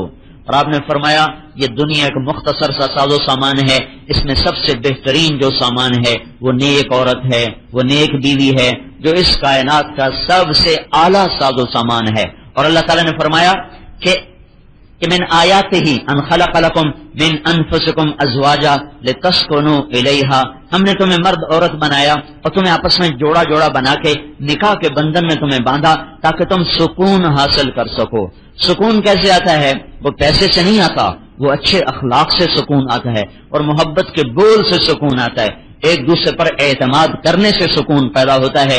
جب وہ اپنی جگہ شک، وہ اپنی جگہ شک، وہ اپنی جگہ ٹائٹ کرے، وہ اپنی جگہ ٹائٹ کرے. اللہ تعالیٰ کے نبی نے فرمایا اپنی وسعت کے مطابق ان پر خرچ کرو، اپنی وسعت کے مطابق ان کو دو. اور فارغ کر دیا اس کو. کیا کرو بھائی؟ ایک نسل تیار کرو جو اللہ اس کے رسول کی غلامی پر چلنے والی ہو اور اس کے مطابق زندگی گزارنے والی ہو. گھر میں صرف روٹی پکانا تو عورت کے ذمہ ہی کوئی نہیں، شرعن عورت کے ذمہ روٹی پکانا ہے ہی کوئی نہیں. وہ احسان ہے اگر پکا کے دے دے، تو پھر روٹی پکانا بھی ذمہ کوئی نہیں، تو بے اس کے ذمہ ہے کیا؟ کام اتنا مشکل ہے کہ وہ پس کے رہ جائے اگر کرے، کیونکہ کرتی نہیں ہے تو اس لیے وہ اور بکھیڑوں میں پھنس کے الجھ کے رہ گئی ہیں۔ مشکل ترین کام اللہ نے دیا ہے، اس بچے کو 15 سال تک ایسے تیار کرو کہ گناہوں سے نفرت کرنے والا ہو، نیکی سے محبت کرنے والا ہو، بڑے چھوٹے کا ادب مقام پہچاننے والا ہو۔ اس بچی کو ایسا حیا سکھاؤ کہ جس گھر میں جائے وہ گھر جنت بن جائے، جس گھر میں جائے وہاں کی راحت بن جائے، وہاں کی ٹھنڈک بن جائے۔ یہی نہیں کہ جان دے نالی کے چھکے اے ہوں تو میرا ہوں، تو پیو دا بھی نہیں، تو ماں دا بھی نہیں، ہوں تو صرف ہے ہی میرا۔ ایسی بیٹیاں نہ تیار کرو تو جو اوروں کے لیے کانٹے بن جائیں، ایسی اولاد نہ تیار کرو جو اوروں کی بیٹیوں کو زیر و زبر کر کے، ان کو زخمی کر کے اپنے خامد ہونے کا حق جتاتے پھریں۔ بلکہ سیکھو حسن اخلاق سیکھو، سہنا سکھاؤ، چپ رہنا سکھاؤ، وہ تربیت دو کہ جس سے یہ ایک خوبصورت معاشرے کا فرد بن سکیں۔ تو اللہ تبارک و تعالیٰ نے عجیب ایک درہم ہے جو آدمی اللہ کے راستے میں خرچ کرتے ہیں، ایک درہم ہے جو آدمی صدقہ کرتا ہے، ایک درہم ہے جو آدمی اپنے بچوں پر خرچ کرتا ہے۔ جو ہمارے نوجوان وہ تبلیغ میں لگاتے ہیں اور بچوں کو تنگی دیتے ہیں، ان بیچاروں کو یہ نہیں پتا کہ گھر پہ خرچ کرنے کی اللہ تعالیٰ نے کیا کیا فضیلت رکھی ہے، اور اپنی بیویوں کو سکھ دینے کی اللہ تعالیٰ نے کیا کیا فضیلت رکھی ہے۔ کیونکہ پڑھنے کا ذوق نہیں نا، پڑھتے کوئی نہیں، پڑھے بغیر بھی کبھی کسی کو میں تو اپنی بیوی سے بھی کہتا رہا تو کچھ پڑھ لیا کرو، اتنی سینکڑوں کتابیں گھر میں بھری ہیں، کچھ دیکھو تو صحیح، کچھ پڑھو تو صحیح۔ پڑھے بغیر بھی پہلی وہی نہیں دیکھتے ہو، پہلی وہی اقرا پڑھو، سوری گتھیاں سے اقرا۔ جبریل آئے، پیر کا دن، رمضان کا مہینہ، اور آپ بیٹھے ہوئے ہیں، صبح کا وقت ہے، چاشت کے قریب، فظہر الناموس، ایک ریشمی رومال سبز رنگ کا یوں پھیلایا، اس کے اوپر اقرا کی 5 آیات، 19 حرف۔ تو جبریل نے کہا اقرا، پڑھیے یا رسول اللہ۔ تو آپ نے کہا ما انا بقارن، میں پڑھا ہوا نہیں۔ تو سینے سے لگایا، بھینچا، پھر چھوڑا، اپنے کا پھر کہا اقرا، پڑھیے۔ آپ نے کہا مجھ سے نہیں پڑھا جا رہا، ما انا بقارن، میں تو پڑھا ہوا نہیں ہوں۔ تو انہوں نے سینے سے لگایا اقرا، پھر چھوڑا، کہا ما انا بقارن، تیسری دفعہ سینے سے لگایا، کہا اقرا۔ 3 دفعہ جب کہا نا اقرا، تو پھر ایک دم اللہ تعالیٰ نے آنکھوں سے حجاب ہٹایا، تو آپ نے پڑھنا شروع کیا، اقرا، پڑھو، بسم ربک الذی خلق، خلق الانسان من علق۔ پھر کہا اقرا وربک الاکرم الذی علم بالقلم علم الانسان ما لم يعلم۔ یہ ہمارے تبلیغی ہیں کہ وہ دنیا جہنم میں جا رہی ہے، ان کو کتابیں پڑھنے کی سوچی ہوئی، ایسے پاگل دیوانے، دنیا دوزخ میں جا رہی ہے، ان کو کتابوں کی سوچی ہوئی۔ بھائی کبھی علم و باز کرے فقیری، کافر مرے دیوانہ ہو۔ کبھی کسی نے علم کے بغیر بھی کسی راہ کو تک، اور یہ جو تاجر ہیں ان کو تو پیسہ کمانے سے فرصت کوئی نہیں، انہوں نے خاک پڑھنا ہے، بس صرف نوائے وقت پڑھ لیتے ہیں یا جنگ پڑھ لیتے ہیں، بس اس کے علاوہ ان کو بھی نہ کوئی ذوق، نہ شوق، نہ خوف کہ کچھ تو پڑھیں کہ 5 دفعہ آیا ہے پہلا حکم، اقرا، پہلا جبریل بولے، پھر کہا اقرا، پھر بولے اقرا، تیسری دفعہ آپ کا پڑھنا شروع ہو گیا، پھر قرآن بولا اقرا، پڑھو، بسم ربک الذی خلق، اپنے رب کی مدد کے ساتھ یا اپنے رب کے نام کے ساتھ، دونوں میں دونوں مطلب کے ساتھ آ رہی، اپنے رب کی مدد کے ساتھ یا اپنے رب کی برکت والے نام کے ساتھ پڑھو۔ اس امت کو پہلا حکم ہی پڑھنے کا ملا ہے، بسم ربک الذی خلق، خلق الانسان من علق، جس نے تمہیں ایک لوتھڑے سے پیدا کیا۔ پھر اللہ نے کہا اقرا، پڑھ، وربک الاکرم، تیرا رب اکرم ہے۔ اکرم کسے کہتے ہیں؟ جو کسی کی محنت سے زائد اس کو صلہ دے، اس کو کہتے ہیں اکرم۔ جو کسی کی محنت سے بڑھ کے صلہ دے اس کو کہتے ہیں اکرم۔ تو اللہ تعالیٰ یوں کہہ رہا ہے اگر تم پڑھو گے تو میں تم پر علم کے وہ دروازے کھولوں گا جس کا تم سوچ اور تصور بھی نہیں کر سکتے ہو، وہ تمہارے دہانے کھلتے چلے جائیں گے معرفت کے۔ تم پڑھو صحیح، پڑھو صحیح۔ کیوں؟ اقرأ وربک الاکرم الذی علم بالقلم علم الانسان ما لم يعلم، پڑھو پڑھو کہ میں نے تمہیں پڑھنے کا حکم دیا ہے اور میں نے تمہیں قلم کی طاقت دی ہے۔ قلم، اس امت کا جو قلم ہے وہ اتنا طاقتور ہے، اگر یہ قلم نہ چلتا تو نہ قرآن ہوتا، نہ بخاری ہوتی، نہ مسلم ہوتی، نہ سیرت رسول ہوتی، نہ البدایہ والنہایہ کی تاریخ ہوتی، نہ قرآن کی تفسیر ہوتی۔ پہلی قوموں نے قلم نہ اٹھایا، انہوں نے کتنا بڑا نقصان کیا۔ ان کی تورات آسمانی کتاب گم ہو گئی، زبور آسمانی کتاب گم ہو گئی، انجیل آسمانی کتاب گم ہو گئی۔ یہ جو انجیل ہے یہ وہ نہیں جو آسمان سے آئی تھی، یہ 4 آدمی ہیں، 4 آدمی، ان 4 میں صرف 2 ہیں، ایک لوکا ایک متا، تو 70 انجیلیں تھیں، ان میں سے 4 چھانٹی، 4 میں سے 2۔ آج کل جو انجیل ہے وہ لوکا اور متا، ایک یوحنا تھے، ایک کیا تھے سینٹ پیٹر۔ یہ 4 آدمی تھے جنہوں نے عیسیٰ علیہ السلام کی سوانح کو لکھا اور ان کے ارشادات کو لکھا۔ وہ اصل انجیل تو گئی، قلم نہ چلے، قلم نہ چلا تو کیا ہوا؟ تو اصل کتاب بھی گئی۔ پھر وہ 70 کتابیں بنی، 70 کی 4، 4 کی 2، لوکا اور متا کی 2۔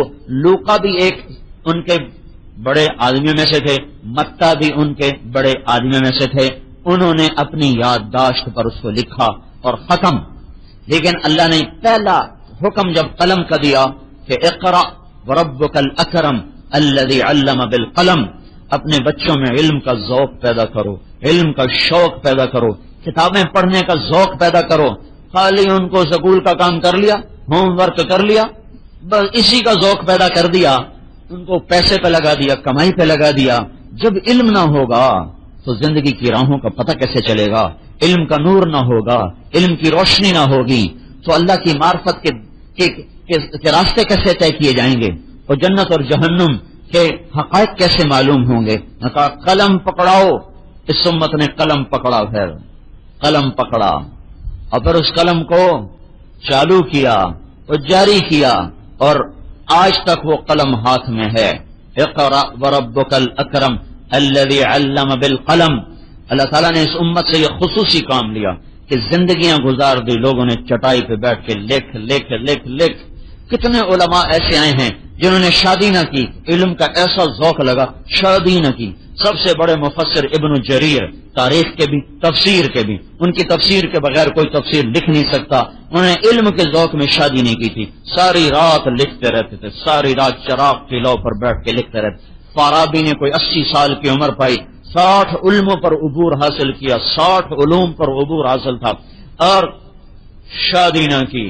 اور حکومتیں بڑی بڑی ان کو دیتے تھے عطیہ، ان کے علم کی وجہ سے سارے تقسیم کر دیتے تھے، فقر کی زندگی گزار دی، ساری زندگی کاغذ اور قلم کے ساتھ زندگی گزر گئی، ان کے نام زندہ ہو گئے۔ ابن جوزی رحمت اللہ علیہ، یہ لوگ آج سے 800 سال 900 سال پہلے کے لوگ ہیں لیکن ان کے نام آج زندہ ہیں۔ ابن القیم کے نام زندہ ہیں کہ ان کی ماں نے ان کو قلم پکڑایا، ان کی ماں نے انہیں لکھنا سکھایا، ان کی ماں نے ان کے اندر علم کے ذوق پیدا کیے۔ جیسے آج کے ماں باپ کمائی کا ذوق پیدا کرتے ہیں اور دنیا کی دوڑ لگانے کا ذوق پیدا کرتے ہیں، ان ماں نے ان کے اندر علم کے ذوق پیدا کی۔ سفیان ثوری اپنی ماں سے کہنے کہ مجھے اللہ کے نام پہ وقف کرو، کہنے کہ پہلے مجھے کچھ کر کے دکھاؤ پھر اللہ کے نام پہ وقف کروں۔ اچھی چیز اللہ کو دیتے ہیں، بری چیز تو نہیں دیتے۔ تو ان کو اپنے گھر میں پہلے تہجد پہ ڈالا اور نمازوں پہ ڈالا، ذکر پہ ڈالا، تلاوت پہ ڈالا۔ جب ان کے اندر نیکی کی صفات نمایاں ہو گئیں کہ جا بیٹا تجھے اللہ کے نام پہ وقف کر دیا۔ جو نکلے نکلے نکلے 19 سال کے بعد واپس آئے، 19 برس۔ رات کو پہنچے، دروازے پہ دستک دی تو اندر سے ماں نے پوچھا کون؟ کہا جی سفیان آپ کا بیٹا۔ 19 سال کے بعد بیٹا آئے تو ماں کا کیا جذبہ ہوگا؟ میں تو جب رائمنڈ پڑھتا تھا تو 10 مہینے کے بعد گھر جاتا تھا، نہ 10 مہینے میں چھٹی نہیں ہوتی۔ بڑی عید پر جب جاتے تھے تو اس کے بعد کوئی چھٹی نہیں ہے، پھر چھوٹی عید پہ گھر جانا ہوتا تھا۔ وہ 10 مہینے کے بعد جب گھر جاتے تو ماں بھی قربان ہو رہی، باپ بھی فدا ہو رہا، وہ کیا کیا کھانے اور سیوا ہو رہی۔ 19 سال کے بعد واپس لوٹے تو انہوں نے کہا کون؟ کا جی سفیان۔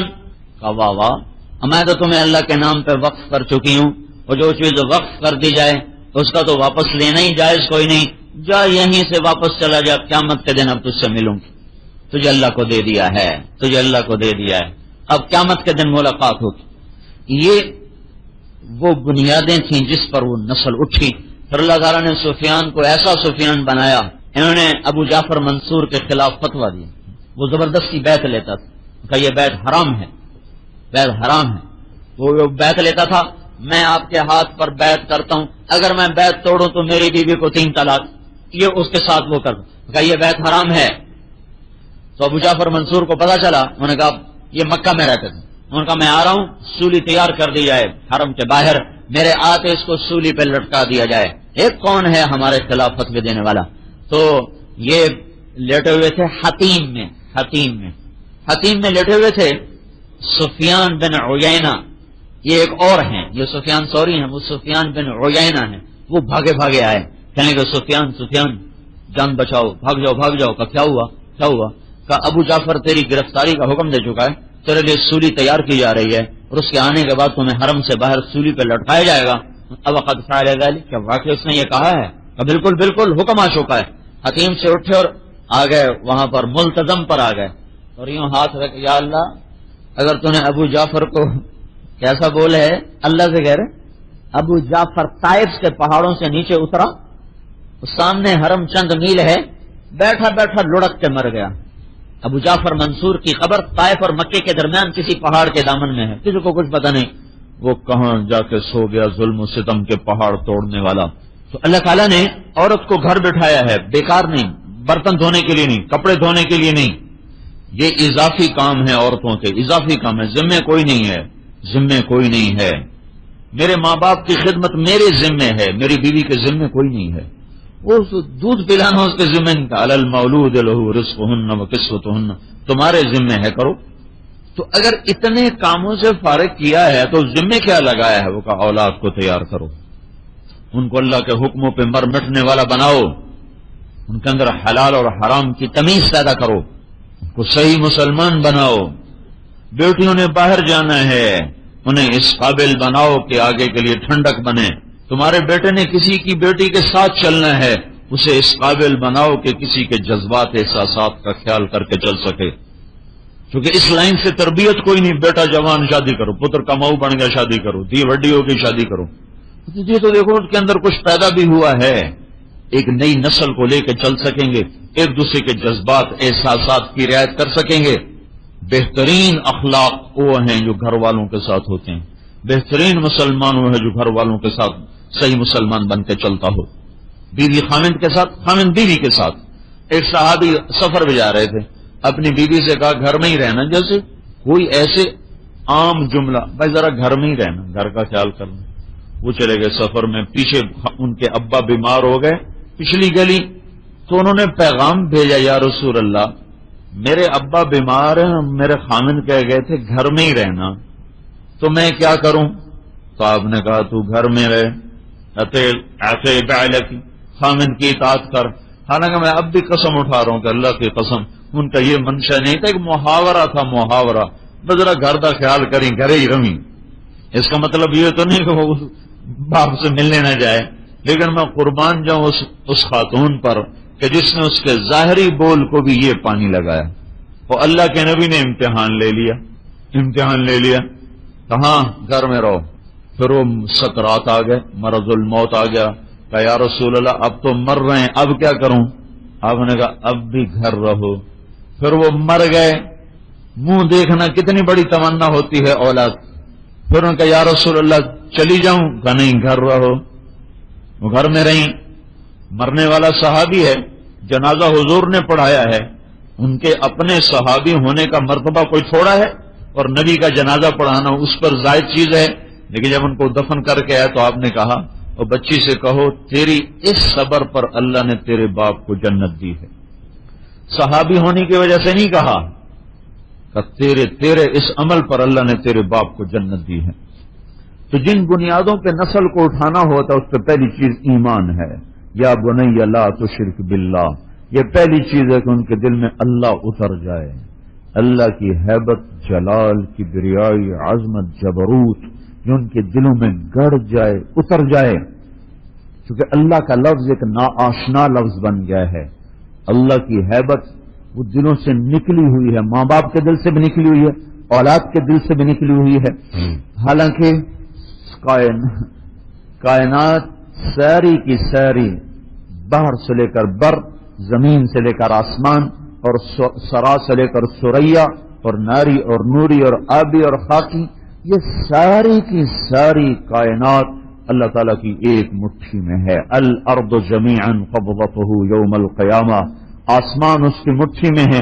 والسماوات مطویات بیمینہ، سارے جہان پر بے خطا حکومت کرتا ہے، اکیلا حکومت کرتا ہے، تنہا حکومت کرتا ہے، مشورہ نہیں لیتا، خطا نہیں کھاتا، بھولتا نہیں، گھبراتا نہیں، تھکتا نہیں، اونگتا نہیں، سوتا نہیں، غافل نہیں ہے، جاہل نہیں ہے، عاجز نہیں ہے، ظالم نہیں ہے اور کوئی چیزوں سے چھپی ہوئی نہیں ہے. اپنی بقا کے لیے روٹی کا محتاج نہیں، پانی کا محتاج نہیں، بچوں کا محتاج نہیں، بیوی کا محتاج نہیں، اپنے رہنے کے لیے مکان کا محتاج نہیں، زمانے کا محتاج نہیں. اب کتنی عجیب بات، سوچو تو صحیح. اللہ ایک ذات ہے اور سچی ذات ہے اور مکان سے پاک ہے، لا مکان ہے، کیونکہ مکان مخلوق ہے اور اللہ خالق ہے. خالق مخلوق میں آ نہیں سکتا. زمان ایک مخلوق ہے اور اللہ خالق ہے، خالق مخلوق میں آ نہیں سکتا. عرش پہ بیٹھا ہوا نہیں ہے، عرش تو اس کی عظمتوں کی نشانی ہے، وہ عرشوں سے بلند و بالا ہے. زمان مکان سے پاک ہے، جہت شرق غرب شمال جنوب سے پاک ہے. غفلت، سونا، اونگنا، تھکنا، جماہی لینا، ان ساری چیزوں سے وہ پاک ہے. لشکروں کا محتاج نہیں، فرشتوں کا محتاج نہیں. لا یستعین بشیء، کسی سے مدد نہیں لیتا. لا یحتاج الی شیء، کسی کا وہ محتاج نہیں ہوتا. لا یعودہ شیء، کوئی چیز اسے تھکاتی نہیں. لا یغلبہ شیء، کوئی چیز اس پہ غالب نہیں. لا یعزب عنہ شیء، کوئی چیز اس سے چھپی ہوئی کوئی نہیں. کوئی چیز اسے چھپ نہیں سکتی. خالق کل شیء، ہر چیز کو بنایا اس نے. مالک کل شیء، ہر چیز پر قبضہ اور ملک اس کا. قبل کل شیء، ہر شے سے پہلے اللہ. بعد کل شیء، ہر شے کے بعد اللہ. فوق کل شیء، ہر چیز سے بلند و بالا اللہ. دون کل شیء، ہر چیز سے چھپا ہوا اللہ. کوئی چیز نہ چھپ سکے، نہ کھلا ہوا سامنے، چھپا ہوا سامنے، عیاں بھی سامنے، نہاں بھی سامنے. یہ اللہ بڑی ذات ہے. یہ بڑا اوکھا سبق ہے، بڑا مشکل سبق ہے جو ماں کے ذمے ہے، باپ کے ذمے ہے. اس بچے کے دل میں اتارو کہ اللہ ہے، اس کا ثانی نہیں، اس کا شریک، وزیر، مشیر، مددگار، پہرے دار کچھ نہیں ہے. اکیلا سب کو کافی ہے. قل هو اللہ احد. احد کا مطلب صرف اتنا نہیں کہ وہ اکیلا ہے. احد کا مطلب یہ ہے کہ وہ اکیلا بھی ہے اور اکیلا تمہاری تمام ضرورتوں میں تمہارے لیے کافی بھی ہے. اللہ کے سوا کسی کو مت پکارو، اللہ کے سوا کسی کو مدد کے لیے مت بلاؤ، اللہ کے سوا کسی سے آسرا مت ڈھونڈو، کسی کی پناہ مت ڈھونڈو. تمہارا اللہ تمہارے لیے کافی ہے. الیس اللہ بکاف عبدہ، تمہارا اللہ کافی. کفا باللہ وکیلا، اس کی وکالت کافی. کفا باللہ شہیدہ، اس کی حاضری کافی. کفا باللہ رقیبہ، اس کی نگہبانی کافی. کفا باللہ حفیظہ، اس کی حفاظت کافی. کفا باللہ نصیرہ، اس کی مدد کافی. کفا باللہ وکیلا، کفا باللہ ولیہ، اس کی دوستی کافی. کفا باللہ نصیرہ، اس کی نصرت کافی. کفا باللہ وکیلا، اس کا وکیل ہونا کافی. کفا باللہ وکیلا، شہیدہ، رقیبہ، حفیظہ، نصیرہ، ولیہ، ہادیا و نصیرہ. ضربیں لگا اللہ تعالی ہمیں جھنجھوڑتا ہے. تمہارا اللہ تمہیں اکیلا کافی، تمہارا اللہ تمہیں اکیلا کافی. تمہارا اللہ تمہاری خلوت میں سنتا، تمہارا اللہ تمہاری جلوت میں سنتا، تمہارا اللہ تمہارے دل کی دھڑکنوں کی صدا سنتا ہے. تمہارا اللہ تم سب کے اکٹھے بولنے پر سنتا ہے. یا بنی لا تشرک باللہ، پہلا سبق ہے لا الہ الا اللہ کا دل میں اتارنا. کہ لا الہ الا اللہ دنیا کا بڑا مشکل سبق ہے. دل میں غیروں کو نکالنا اور اللہ کی محبت کو اتارنا، یہ دانتوں پسینے آنے والا کام ہے. توحید رسالت کے بغیر مکمل نہیں ہے. تو حضرت محمد صلی اللہ علیہ وسلم کی سیرت کو بتانا، سنانا، سمجھانا. شکر کرو اللہ نے ہمارے بچوں کی فطرت میں یہ رکھا ہے.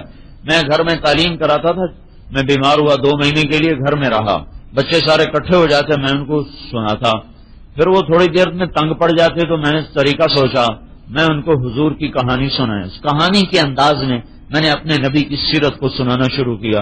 2 مہینے میں ان کو 1 گھنٹہ روز سنا تھا.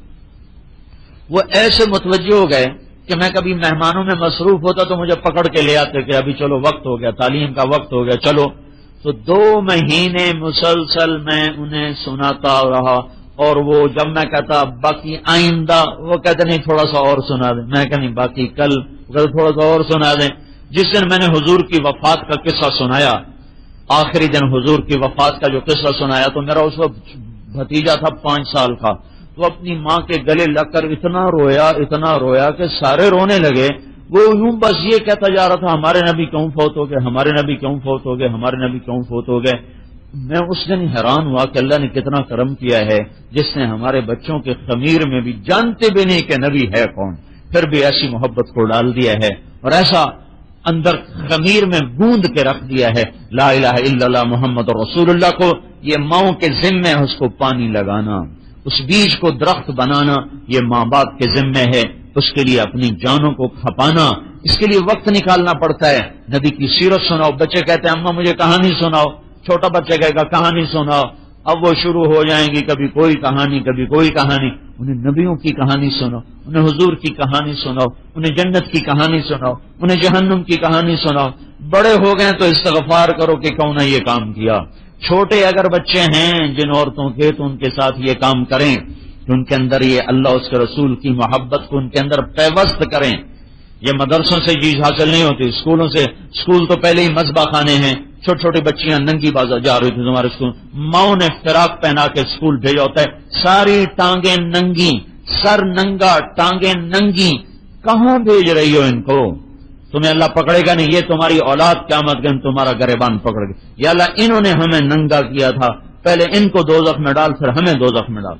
4 سال کے بچے کو ٹائی لگا کے اسکول بھیجتی ہو تم ساری مائیں روزانہ, کیا یہی نہیں کرتی ہو؟ بچے کو ٹائیاں لگاتی ہو, پتلون چڑھاتی ہو, شرٹ پہناتی ہو, اور لڑکی کو فراق پہناتی ہو ساری ننگی ٹانگوں کے ساتھ. میں لاہور میں نکلا ڈیکن اسکول کے سامنے, تو فجر پڑھ کے نکلا تھا, ذرا سیر لمبی ہوگی تو اسکول کے آنے کا وقت ہو گیا. تو ایک لڑکی نکلی 10-11 سال کی لڑکی, ساری ٹانگیں ننگی تھی اس اور سر ننگا, اور ماں چھوڑنے آئی ہوئی تھی. کتنے دن میں اس کو یاد کر کے روتا رہا کہ اب اس بیٹی کا کیا قصور, کل اگر یہ پردہ نہیں کرے گی تو اس کا کیا قصور, کل اگر یہ اللہ دین کا مذاق اڑائے گی تو اس کا کیا قصور. لڑکیوں کو پتلونے پہنا دو. پہلے ظالم تو ماں باپ ہیں, کیوں بھیجا ایسے اسکول میں؟ رہنے دو ان پڑھ, ان کو گرمی تم نہیں برداشت کرتی ہو کہ میری بچی کو گرمی نہ لگے. اگر جہنم کی گرمی لگ گئی تو پھر کیا ہوگا؟ اور قبر نے پکڑ لیا, جھٹکا دے دیا تو پھر کیا ہوگا؟ مسلمان بنانا فرض عین ہے. بے شک ہاں بھائی, ہمیں ضرورت ہے عورتیں ڈاکٹر بنے, ہمیں ضرورت ہے, عورتیں بیمار ہوتی ہیں تو عورتوں کا علاج عورت کرے. ہماری ضرورت ہے کہ عورتیں ڈاکٹر بنیں, ہماری ضرورت ہے لڑکیوں کو عورتیں پڑھائیں تو لڑکیاں تعلیم حاصل کریں. پر ننگا ہونا تو اس کے لیے ضروری کوئی نہیں, سر سے دوپٹہ اتر جائے یہ تو اس کے لیے ضروری کوئی نہیں, حیا کو سکھایا جائے.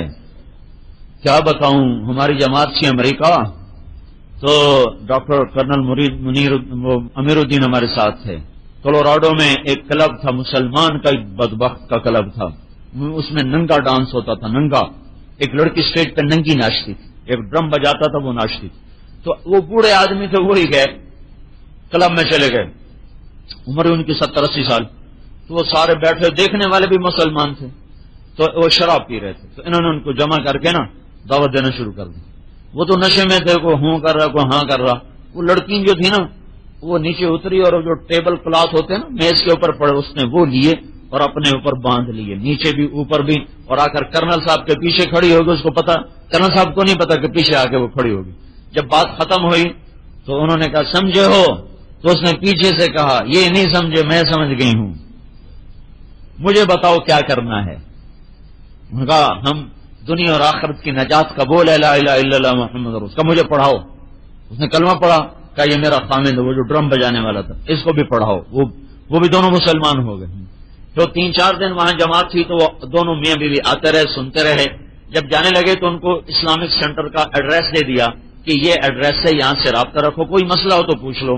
کچھ 4 مہینے 3 مہینے کے بعد اس لڑکی کا فون آیا، وہ رہتے ہیں مونٹریال میں، ٹورانٹو میں رہتے ہیں، تو ان کا فون آیا اس لڑکی کا کہ آپ مجھے پہچانتے ہیں؟ آپ مجھے پہچانتے ہیں؟ کہا جی ہاں پہچانتا ہوں، تم وہی لڑکی ہو کلوراڈو والی؟ کہا جی ہاں میں وہی ہوں۔ کلوراڈو نہیں، ڈینور میں وہی ہوں، ڈینور والی۔ کا ایک مسئلہ پوچھنا ہے۔ کہ کیا ہوا؟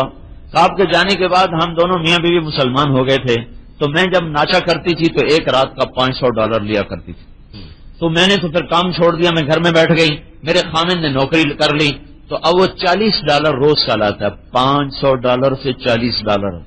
امریکہ جیسے شہر میں یہ موت ہے، موت، وہاں کوئی کسی کو روٹی نہیں پوچھتا، پانی نہیں پوچھتا۔ لہٰذا ہم نے گھر بھی بیچ دیا، گاڑیاں بھی بیچ دی، ایک چھوٹا سے اپارٹمنٹ میں ہم شفٹ ہو گئے ہیں۔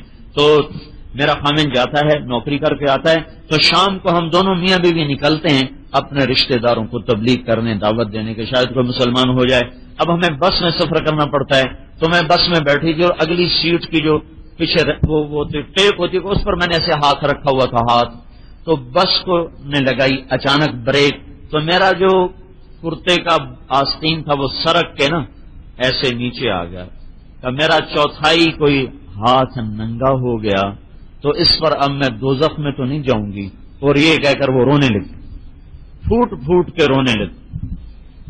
تو کرنل صاحب نے کہا نہیں بیٹی، اسلام میں ایسا مذہب نہیں ہے، اللہ تعالیٰ نے اتنی سختی نہیں رکھی ہے، اللہ معاف کرنے والا ہے۔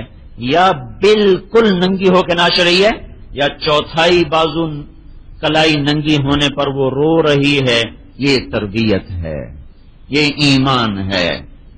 دیکھتے نہیں ہو تم اپنی بچیوں کو کیسے لباس سلوا کے دے رہی ہو، مائیں ہو مائیں، تو تمہیں اپنے بچیوں کا لباس پہنتا ہو اب دیکھ کے تمہیں شرم نہیں آتی؟ غیر شرما کے کنی کترا کے گزرتے ہیں، تم ماں ہو کر ایسے لباس سلواتی ہو، سینہ بھی ننگا، کمر بھی ننگی، بازو ہے ہی کوئی نہیں۔ یہ کیا تہذیب ہے؟ یہ کون سی تعلیم ہے؟ یہ کون سی ثقافت ہے؟ عورت تو چھپی چیز کو کہتے ہیں۔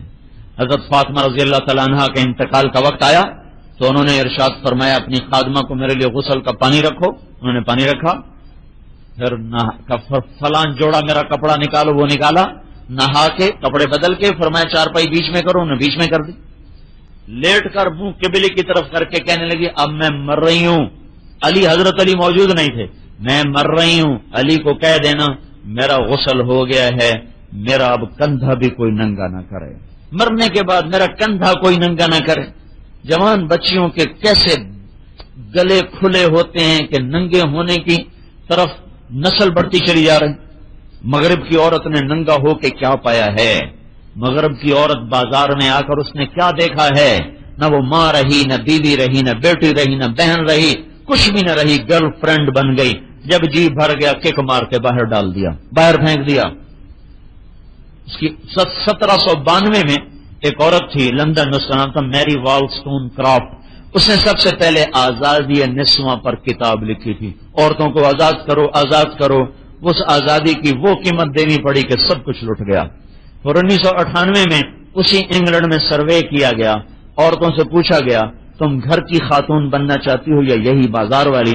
تو 98% عورتوں نے کہا ہم گھر لوٹنا چاہتی ہیں لیکن اب ہمیں خامد کوئی نہیں ملتے، بوائے فرینڈ ہیں، جب ان کا جی چاہتا ہے دھکا دے کے باہر نکال دیتے ہیں، ہمیں خامد کوئی نہیں ملتا۔ تو ماؤں کے ذمے اللہ نے کام دیا تھا ان کو، ایمان سکھانا، رسالت کی عظمت بٹھانا، حضرت محمد صلی اللہ علیہ وسلم کی عظمت بٹھانا، ان کے اندر نماز کی ہیبت بٹھانا۔ یا بنی اقم الصلاۃ وامر بالمعروف ونہ عن المنکر واصبر علی ما اصابک ان ذلک من عزم الامور۔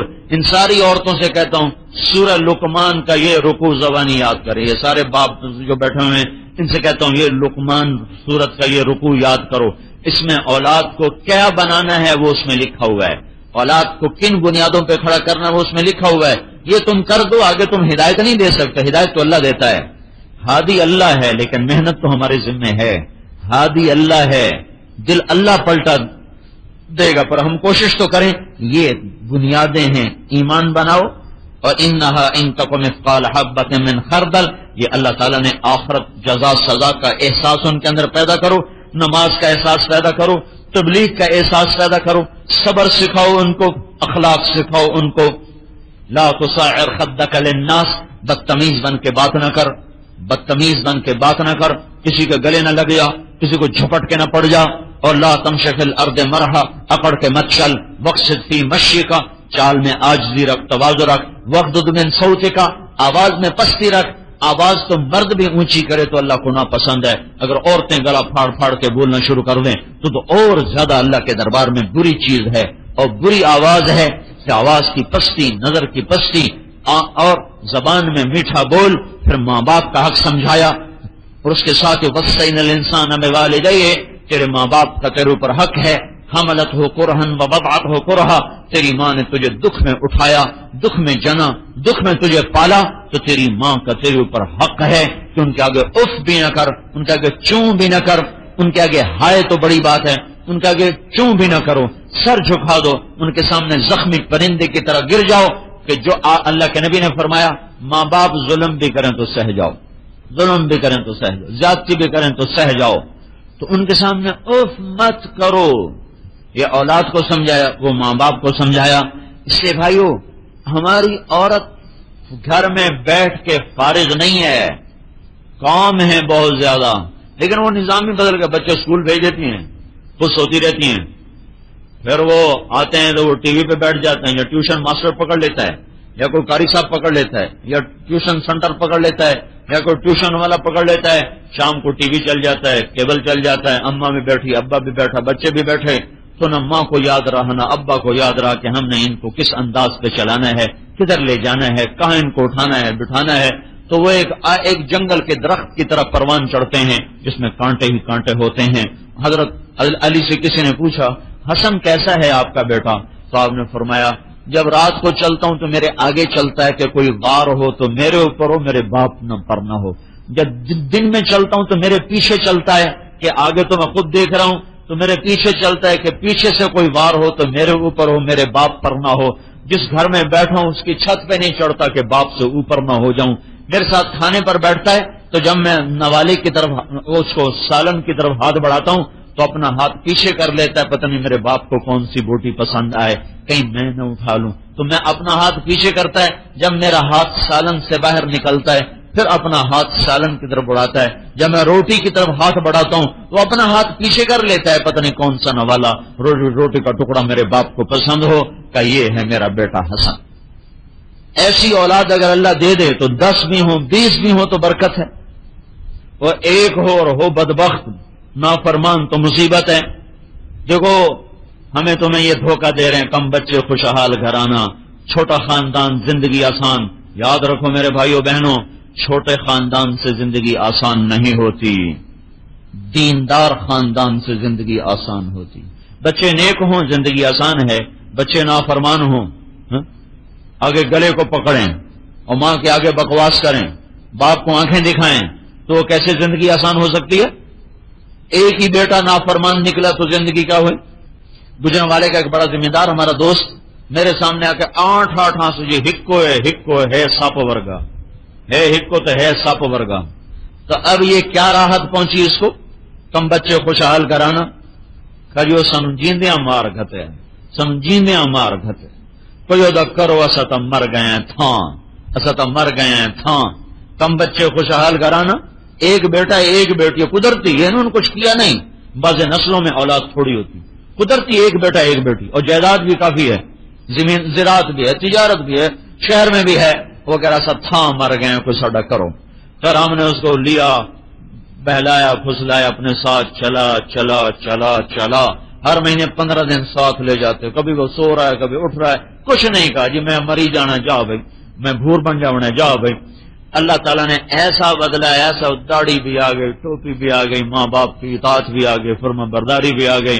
اب اس کا باپ جھولیاں اٹھا اٹھا ہمیں دعائیں دیتا ہے کہ میرا گھر تو اب خوشحال ہوا ہے.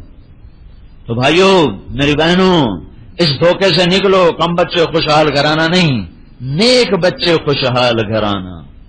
دیندار خاندان سے زندگی آسان ہوتی ہے، لیکن یہ کام ماؤں کے کرنے کا مائیں نہیں کریں گے تو کون کرے گا؟ اس لیے بھائی زور کا وقت پھر قریب آ گیا. اس پچھلی پر توبہ کرو، آج تک اللہ رسول سے بغاوت کی، نافرمانیاں کی، کبھی غیبت، کبھی چغلی، کبھی بے پردگی، کبھی کوش، کبھی کوش، کبھی کوش، لیکن یہ تسلی ہوتی ہے کہ جس رب سے معاملہ ہے وہ بڑا کریم ہے، ایک دفعہ توبہ کرو سب معاف۔ ابھی ایک گشت میں گیا تھا، ایک گشت میں ایک وہ پرنٹ والی مل تھی، پرنٹ والی، تو انہوں نے اپنے بندے اکٹھے کیے۔ میں ان سے کہا جب تمہارے اس کورے کپڑے پر پرنٹ غلط چھپ جائے تو اب یہ ضائع ہو گیا، اب اس کا پرنٹ اتارو، پھر صاف کرو، پھر اس کو دوبارہ بناؤ، یہ نہیں ہو سکتا۔ ممکن ہے کوئی کر لے لیکن بظاہر یہ نہیں، کیوں یہ ہوندا ہے؟ نہیں ہوندا نا، میں اندازے نال گل کی تھی، پتہ تو کون ہوا۔ تو میں نے کہا یہ نہیں ہو سکتا، جب ایک غلط پرنٹ چھپ گیا اب یہ ضائع ہو گیا، ضائع، صرف ایک دفعہ چھپا تھا، ضائع۔ میں نے کہا میرا رب ایسا کریم ہے، 70 سال اپنے اوپر غلط پرنٹ چھاپتے رہو، چھاپتے رہو، چھاپتے رہو، 80 سال اپنے روئیں پہ سارے ٹھپے غلط لگاؤ، غلط لگاؤ، غلط لگاؤ، ایک دفعہ کہہ دو یا اللہ صاف کر دے، اللہ کہتا جا سارے صاف کر دیے، چٹا کورا کپڑا بنا کے تیرے ہاتھ سے نہ پا دیں، اللہ میرا بندہ بندی جا موج کر، ہن چھاپا ٹھیک لال ہے۔ پھر دوبارہ غلط چھاپ دیا، سبحان اللہ، قربان جاؤں میرے مولا پر، پھر سارا غلط چھاپ دیا، پھر آ گیا اللہ تو مڑ غلطی ہو گئی، مڑ جاندی کر، چل جا دوبارہ معاف کر دیا، پھر کورا کاغذ بنا کے ہاتھ میں پکڑا دیتا ہے۔ ایسا بھی کوئی دیکھا؟ تو استوار کرو، طے کرو کہ اللہ آج کے بعد تیرے محبوب کے وہ ہوگا جو تو چاہے گا۔ زبان کو سیلو غیبت سے، چغلی سے، اپنے چہروں کو چھپا لو پردے سے، اپنے جسم کو مزین کرو حیا سے، پاک دامنی سے، تقدس سے، زبان کی گالی گلوچ سے بچو، تکبر و عجب سے بچو، سجدوں میں سر رکھو، ماں باپ زندہ ہیں تو انہیں جنت سمجھ کے خدمت کرو، خامد بیوی آپس میں اللہ کی شریعت کے مطابق چلو، جو کمی ہوئی اس پہ توبہ کرو۔ ایک دفعہ یہ عورتیں بھی، آپ بھی منہ سے کہہ دو یا اللہ میری توبہ، ایک دفعہ اور کہہ دو یا اللہ میری توبہ، ایک دفعہ اور کہہ دو یا اللہ میری توبہ۔ اب پکے رہنا ہے اس توبہ پر، اب اس کو لے کر پھرنا ہے، پھرانا ہے، چلنا ہے، چلانا ہے۔ پھولوں کی مہکار میں وہ، جنگل میں کوہسار میں وہ، سورج چاند ستاروں میں مومن